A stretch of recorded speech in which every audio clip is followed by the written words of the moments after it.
তো এই সমস্ত ইংরেজি শব্দগুলিতে তোমরা দেখো প্রত্যেকটি শব্দে সি কনসোনেন্টের পরে হয় ই ভাওয়েলটি আছে, না হলে আই ভাওয়েলটি আছে, আর না হলে ওয়াই সেমি ভাওয়েলটি কোনো না কোনো শব্দে সি কনসোনেন্টের পরে আছে। যেমন প্রথম শব্দ দেখো এক্সিলারেট। এই এক্সিলারেট শব্দে সি কনসোনেন্টের পরে একটি ই ভাওয়েল আছে, এই জন্য এখানে এই সি কনসোনেন্টের উচ্চারণ শয়ের মতো হয়েছে, তালবস্য অথবা তালবস্য অথবা দন্তাস্বয়ের মতো হয়েছে। পরের শব্দ দেখো সিমেন্ট, এখানেও সি কনসোনেন্টের পরে ই ভাওয়েলটি আছে। তারপরে দেখো সেন্টার, এই শব্দেও সি কনসোনেন্টের পরে ই ভাওয়েলটি আছে।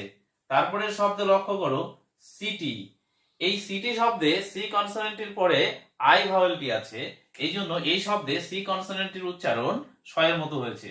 তারপরে দেখো সিলিন্ডার, এই সিলিন্ডার শব্দে সি কনসোনেন্ট